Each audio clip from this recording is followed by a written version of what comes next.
여러분 안녕하세요. 이경직 교수입니다. 은민복음, 세상을 깨우는 말씀을 통해 어떤 어려움 속에서도 다시 일어나는 힘을 얻는 시간이 되시길 바랍니다. 오늘도 귀한 세 분 자리해 주셨습니다. 모두 반갑습니다. 안녕하세요. 네, 안녕하세요. 반갑습니다. 네. 우리가 지난 시간에 데살로니가 사역에 대해서 살폈고요. 이번 시간에는 베레아 사역과 아덴 사역이라는 제목으로 이어서 살펴보도록 하겠습니다. 역시 말씀부터 읽어야겠죠? 자, 원석 형제. 밤에 형제들이 곧 바울과 실라를 베레아로 보내니 그들이 이르러 유대인의 회당에 들어가니라. 베레아에 있는 사람들은 데살로니가에 있는 사람들보다 더 너그러워서 간절한 마음으로 말씀을 받고 이것이 그러한가 하여 날마다 성경을 상고하므로 그 중에 믿는 사람이 많고 또 헬라의 귀부인과 남자가 적지 아니하나. 아멘. 아멘. 네. 데살로니가에서 이제 공격이 들어오니까 네. 자기의 안전이 아니라 거기 데살로니가 교회를 안전하게 세우기 위해서 지난 시간에 보냈어요. 네. 바울과 실라를 밤에 네. 베레아로 보냈습니다. 전문 용어로 치고 빠진 거죠. 그렇죠. 네네. 그렇죠. hit앤런인가요? 네. 베레아로 갔습니다. 네네. 그들이 유대인의 회당에 들어갔습니다. 역시 전략대로 회당으로 먼저 들어가죠. 베레아, 우리가 많이 듣던 이름이에요. 자, 그런데 이 베레아에 있는 사람들과 네. 데살로니가에 있던 사람들이 비교가 되고 있어요. 그러니까요. 여기 딱 구절이 베레아에 있는 사람들은 데살로니가에 있는 사람들보다 더 너그럽다. 너그럽다. 이렇게 말을 했어요. 너그럽다. 그러니까 달리 말하면 데살로니가 사람들 거칠었다. 라고 볼 수 있죠. 말이 안 되잖아요. 말이. 대화로 설득을 했는데 그걸로는 안 되니까 무력을 동원했잖아요. 네. 그렇죠. 베레아 사람들은 거기에 대해서는 말에 대해서 열려있는 사람들이라는 것을 우리가 알 수 있습니다. 자, 간절한 마음으로 말씀을 받았어요. 참 예쁘네요. 옥토가 준비된 거죠. 이 거친 땅 데살로니가에서. 네, 너무 좋네요.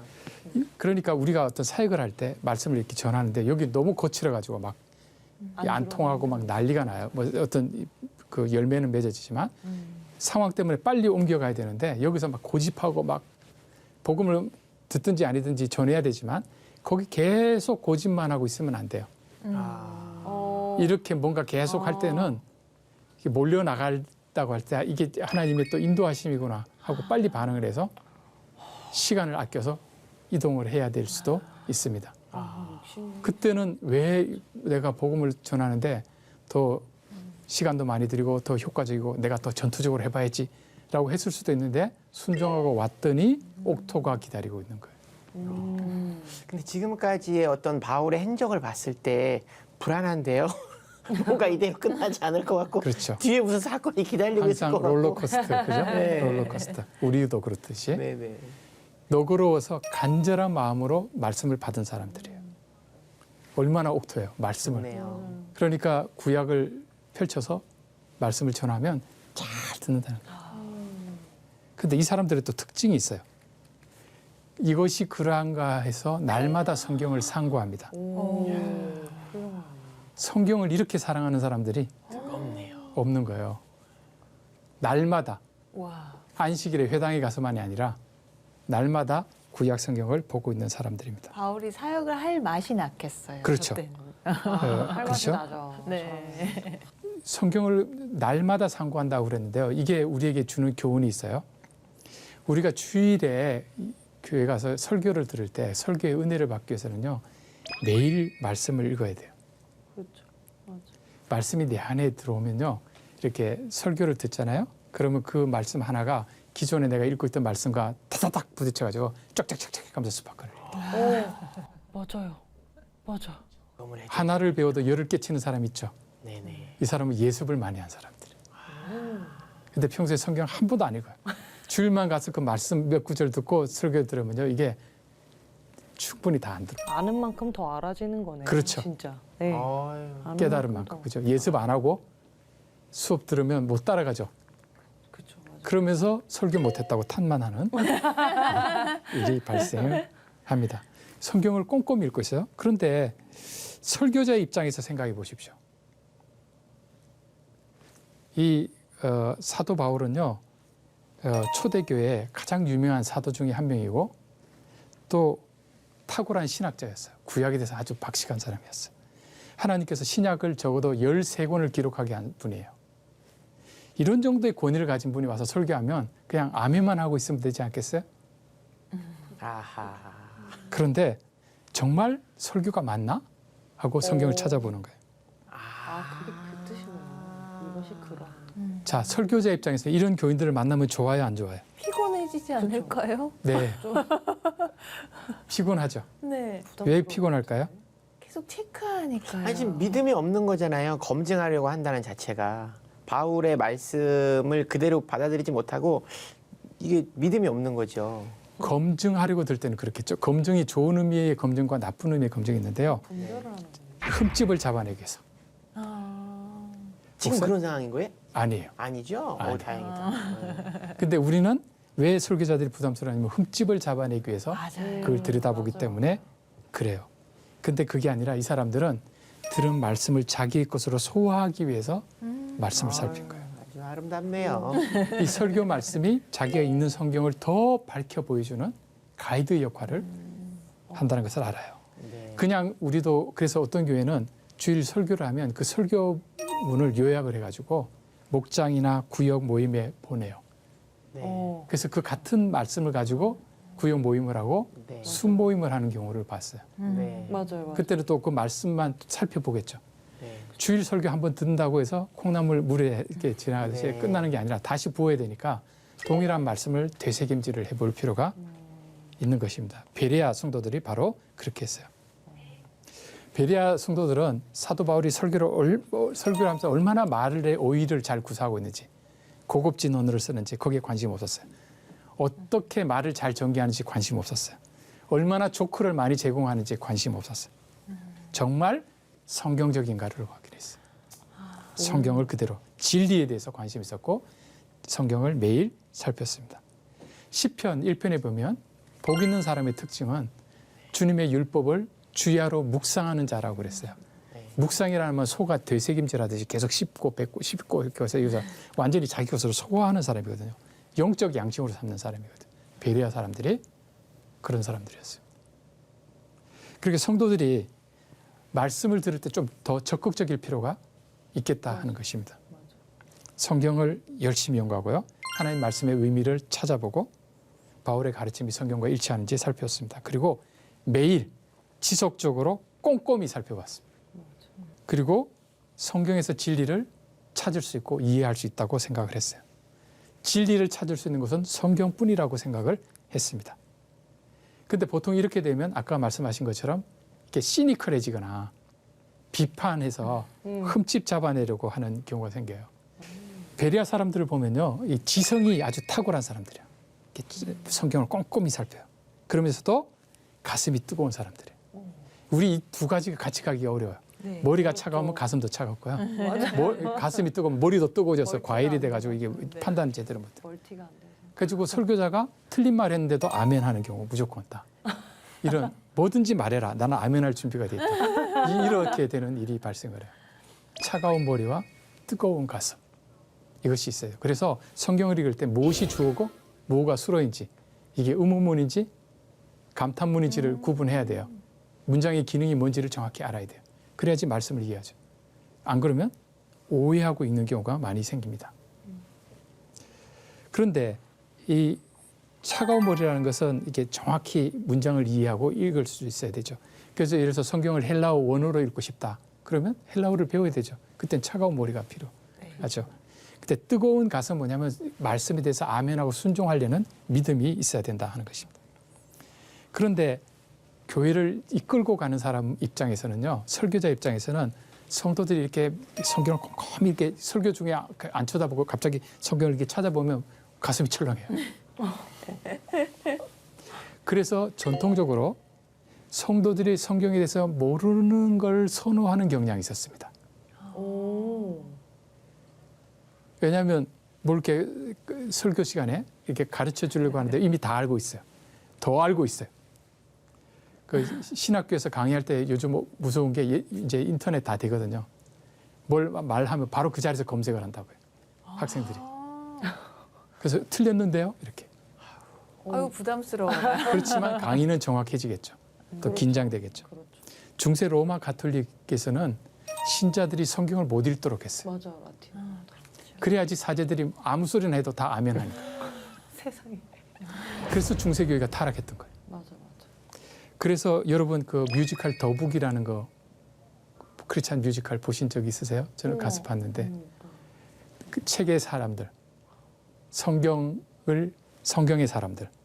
이 사람들은 뭐냐면 중세 로마 가톨릭 시대 때 영국에 롤라드라고 이단이라고 불렸던 사람들이 있는데 이 사람들은 성경을 읽고 위클리프 해가지고 읽고 전했던 사람들이야. 근데 성경을 못 읽게 하고 성경을 갖고 있다는 이유로 처벌받았기 때문에 성경을 외웠던 사람들이에요.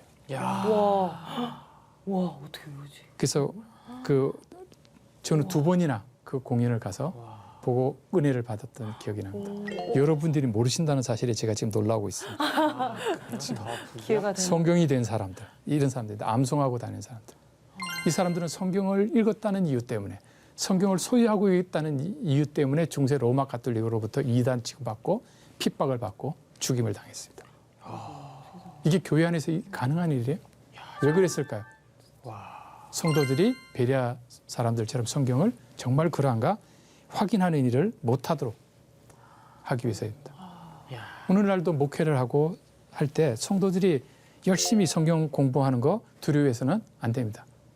성도들이 주석책 산다고 해서 목사님들이 두려워할 필요 없습니다. 예전에 관주만 있고 뭐 이렇게 성경에 이렇게 좀 설명 있는 거 있잖아요. 이것만 가도 신방이 되는데 요즘 성도들 다 그 성경 갖고 있어요. 그렇게 지식으로만 가르쳐서는 안 되겠죠. 그건 같이 배우고 정말 성령의 뜨거운 능력으로 말씀을 전해야 되죠. 왜냐하면 머리로 아는 게 중요한 것이 아니라 아무리 많이 안다고 해서 움직여지는 것은 아니거든요. 그러니까 성도들에게 성경 공부를 많이 권장할 필요가 있다는 겁니다. 그래서 저는 사역자들뿐 아니라 교회 중직자들이 신학 공부를 좀 했으면 좋겠어요. 정확히 말하면 성경 공부를 더 체계적이고 깊이 있게 했으면 좋겠어요. 그러면 교회가 흔들리지 않습니다. 그런데 목사님은 신학을 공부했고 성경을 많이 알아서 그쪽으로 목회 방향을 가는데 장로님들이나 성도들 성경 공부를 많이 안 시켜놓으면 어떻게 될까요? 세상적인 가치관을 가지고 판단을 하니까 이게 부딪히는 일이 발생하게 되는 겁니다. 협력해서 같이 가야 될 사람들이라는 겁니다. 베레아 사람들에게 우리가 그것을 배울 필요가 있습니다. 그리고 그중에 믿는 사람이 많이 생겼습니다. 네. 헬라의 귀부인 남자도 적지 않았습니다. 헬라 사람들. 유대인들도 믿었고 이제 헬라 경건한 사람들을 믿었는데 여기 또 귀부인이 등장합니다. 네. 아 이제 여자들이 많이 나오네요. 점점 더요. 여성들이 얼마나 초대교회에 큰 역할을 하고 있는지 모릅니다. 정말 큰 역할을 합니다. 그런데 역사는 기록하는 자의 것이라고 나중에 역사 속에서 남성들 이름만 쓰고 여성들 이름을 많이 안 써서 문제가 발생을 하는데 실제로는 위대한 성인들, 위대한 사역자들 뒤에는 여성들이 있었다는 것. 그래서 큰 역할을 했다는 것을 꼭 기억할 필요가 있습니다. 네. 자, 13절을 장혜원 아나운서께서 읽어주세요. 데살로니가에 있는 유대인들은 바울이 하나님의 말씀을 베레아에서도 전하는 줄을 알고 거기도 가서 무리를 움직여 소동하게 하거늘 형제들이 곧 바울을 내보내어 바다까지 가게 하되 실라와 디모데는 아직 거기 머물더라. 아멘. 아. 베레아 사람들 너무 너그러워서 네. 좋았는데 네. 요 교인들만 있으면 딱 좋겠는데 네. 거칠었던 그 데살로니가 유대인들이 너무 열심히 특심해가지고 아니 어디 거기까지 쫓아가서 쫓아 이 먼 그렇게 거리를 쫓아왔어. 집요하네. 쫓아왔어. 집요해요. 집요하죠. 네. 예. 근데 이 모습이 어디서 봤던 모습 아니에요? 바울이 예전에 어디까지 쫓아갔어요?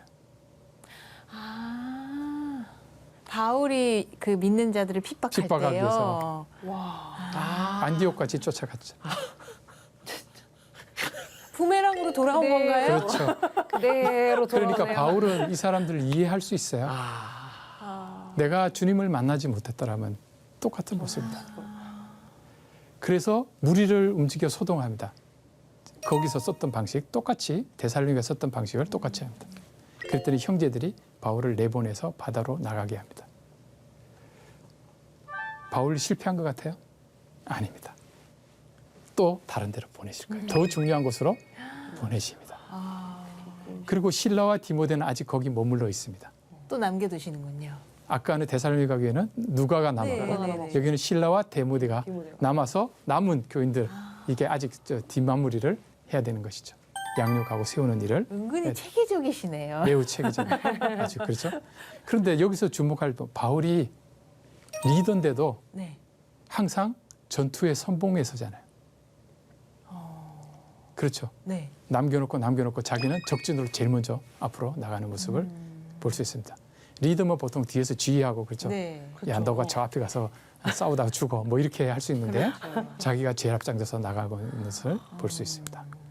자 15절 바울을 인도하는 사람들이 그를 데리고 아덴까지 이르러 그에게서 실라와 디모데를 자기에게로 속히 오게 하라는 명령을 받고 떠나니라. 네.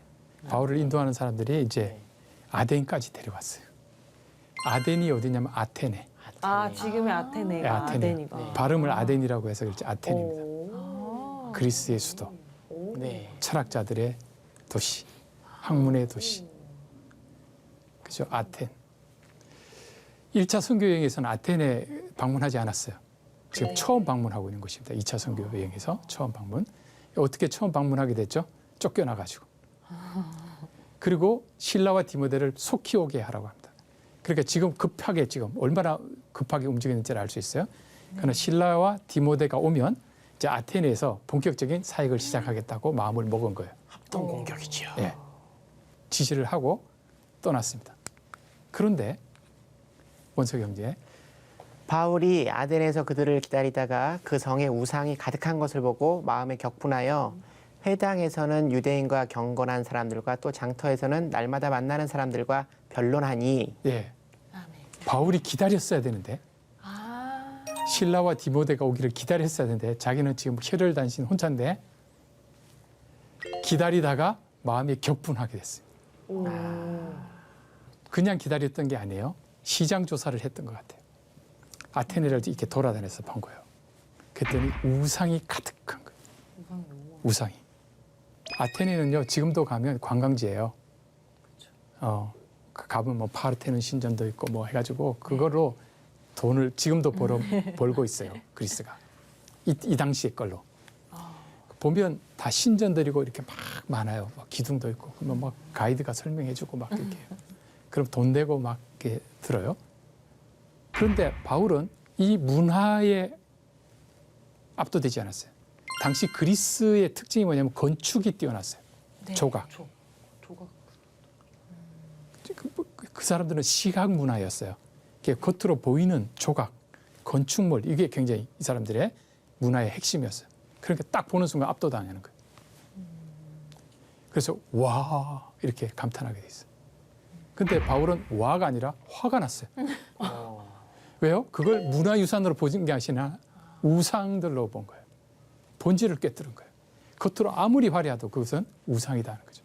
하나님과 멀어졌다. 그러니까 바울은 뭘 볼 때 뭘 가지고 보냐면 얼마나 학문이 뛰어난가, 얼마나 문화가 뛰어난가, 얼마나 기술이 세련되는가 그걸 보는 것이 아니라 영적인 눈으로 예수님이 그리스도시다. 복음의 눈으로 보니까 정말 저거는 없는 게 차라리 나은 문화였던 것이죠. 그래서 마음이 훅 올라왔습니다. 저희 질문, 훅 올라오면 가서 다 망치로 깨야겠죠? 아닙니다. 우리가 잘못하면 여러 문화 속에서 우리가 복음을 전할 때 잘못하면 무례한 기독교가 되기 쉬워요. 그렇죠. 그래가지고 가서 막 예전에 그런 게 있었죠. 불교 방송국 스튜디오에 들어가서 불상을 깨뿌렸던 일이 발생하잖아요. 그래가지고 큰 문제가 발생했던 적이 있었습니다. 태우는 일도 있고. 도리어 네. 복음 전파에 방해가 되는 네네. 일이 맞아요, 발생했다. 가슴에 격분은 일어났지만 네. 행동은 굉장히 나이스합니다. 뒤에서 보시면 아시겠죠. 지혜롭게 행동해야겠군요. 그렇죠. 뱀같이 지혜롭게. 그러나 가슴에는 뜨거운 분노, 그죠? 의분이 있었던 것입니다. 17절에 보니까 회당과 그다음에 장터에서 사역을 합니다. 회당에서는 유대인과 경건한 사람들, 장터에서는 날마다 만나는 사람들과 변론합니다. 회당에는 주로 안식일에 갔을 테고 장터는 날마다 했겠죠. 전에는 회당에 가서 하다가 안 되면 일반인들에게 갔는데 이방인에게 이는 동시에 지금 하고 있음을 알 수 있습니다. 여러분 장터라고 그러니까 장터에서는 물건 깎고 애누리 해주세요 뭐 이렇게 해야 되는데 저기서 무슨 변론을 하고 있나 이렇게 생각하는데 우리의 시장터와 그리스의 시장터는 다릅니다. 시장이라고 하는 장터라고 하는 것은 뭐냐면 아고라라고 해서 거기가 모든 문화의 핵심지가 다 있습니다. 법원이 있어요. 있고 의회도 거기 있고 핵심들은 거기 다 모여 있는 거예요. 중심. 그 장터에. 그래서 중요한 정책 결정과 토론은 이 아고라 시장에서 이루어졌습니다. 우리는 장사만 한다고 생각하는데 네. 이분은 그러니까 우리로 말하면 광화문 광장이에요. 그리고 많은 사람들이 전부 여기 나와가지고 서로 토론하고 하는 것을 즐겨했어요.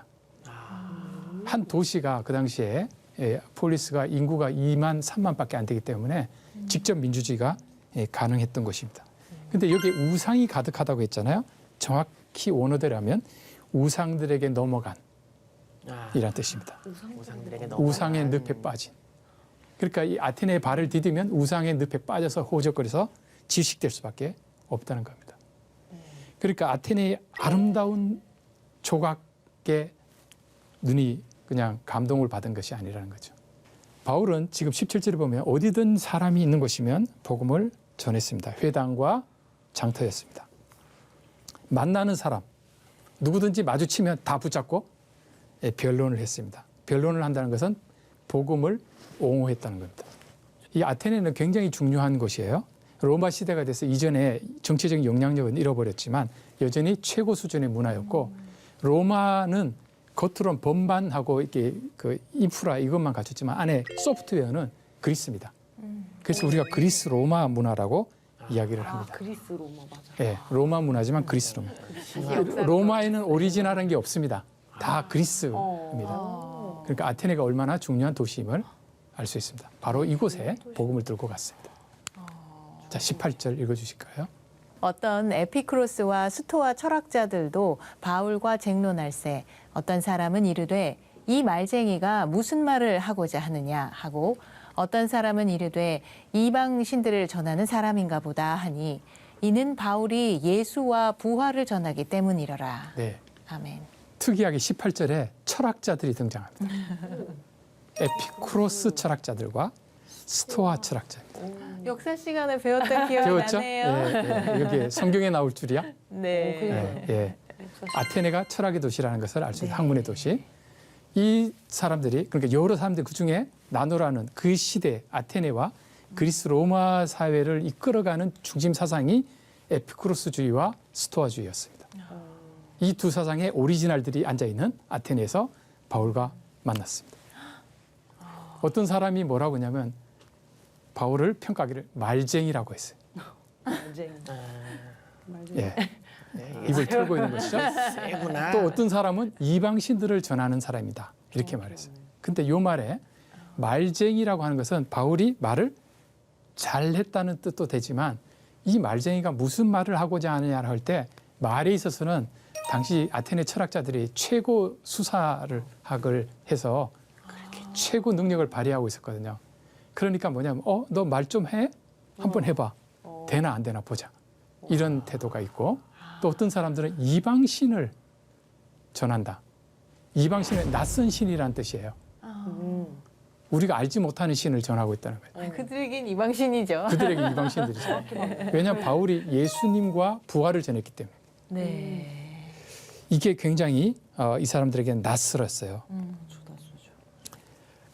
이 말쟁이라고 할 때 자기들만큼 이게 사도 바울이 학문적으로 탁월하게 이야기를 안 한다고 생각을 했고, 그 다음에 자기들이 알고 있는 그 신들과 다른 아주 낯선 신인데 예수인데 예수가 십자가에서 죽은 신이 어디 있어요? 신은 그리스 사람들이 생각할 때, 로마 사람들이 생각할 때 영원 불멸해야 됩니다. 절대 죽으면 안 돼요. 네. 신의 특징이 죽지 않는다는 거예요. 근데 예수님은 십자가에 죽었잖아요. 그러니까 너무 낯선 신인 거예요. 그래서 십자가가 이 사람들에게 굉장히 어리석어 보이는 거예요. 그렇죠? 걸림돌도 되고. 그래서 한번 드러나 보자 이렇게 됐습니다. 19절 박찬성 자매. 그를 붙들어 아레오바고로 가며 말하기를 네가 말하는 이 새로운 가르침이 무엇인지 우리가 알 수 있겠느냐? 내가 어떤 이상한 것을 우리 귀에 들려주니 그 무슨 뜻인지 알고자 하노라 하니 모든 아덴 사람과 거기서 나그네 된 외국인들이 가장 새로운 것을 말하고 듣는 것 이외에는 달리 시간을 쓰지 않음이더라. 야, 엄청난 일이 벌어진 거 아닙니까 지금? 이 사람들이 관심을 가진 것은 굉장히 새로운 이야기가 나와서 그래요. 그런데 오늘날 이렇게 학문 세계에는 그리스의 전통을 따릅니다. 그래서 항상 독창성, 새로운 이야기, 기존에 했던 이야기 가지고는 박사 논문 안 줍니다. 새로운 주장을 해. 뭐가 독창적이야. 이걸 항상 주장합니다. 그렇죠? 예술계도 그렇지 않나요? 뭔가 새로운 개그, 새로운 노래 이걸 만들어야 되지. 이전하고 비교하면 표절이야 뭐 이렇게 그렇죠. 이렇게 이야기를 하잖아요. 그렇죠. 그래서 새로운데 이 사람들은 귀를 기르는 거예요. 이상한 거 들려주니까 알고 싶어 했습니다. 왜냐하면 아덴 사람들의 특징, 가장 새로운 것을 말하고 듣는 것 외에는 시간을 쓰지 않았어. 이 새로움에 하나님이 이 새로움을 사용하셨습니다. 그러나 오늘 우리는 너무 새로움만 추구해서는 안 됩니다. 설교를 너무 독창적으로 하려고. 옛적 말씀, 우리 조상들에게 주신 말씀, 동일한 말씀을 우리에게. 새로운 부분은 우리의 상황이 조금 다르니까 적용이 다른 것이지 말씀은 불변하고 변함이 없어야 돼요. 근데 이 사람들은 뭔가 학문은 발전해야 되고 새로운 것이 나오고 이전 것은 뒤집어 엎어야지만 학문이 발전한다고 생각하는 기본적인 패러다임이 아테네에서부터 시작을 한 거예요. 설교에서 뭔가 새로운 이론을 새로운 것을 해가지고 신선하다, 깨달았다 보다 변함없는 말씀에 내가 얼마나 순종하는지에 관심을 가질 필요가 있겠다 하는 것입니다. 네. 자, 다음 시간에는 아레오바고에서의 바울의 설교에 대해서 살펴보도록 하겠습니다. 하나님께서 우리에게 허락하신 은혜, 날마다 감사하는 우리 인생이 되기를 바랍니다. 함께해 주신 여러분 감사합니다. 고맙습니다. 네.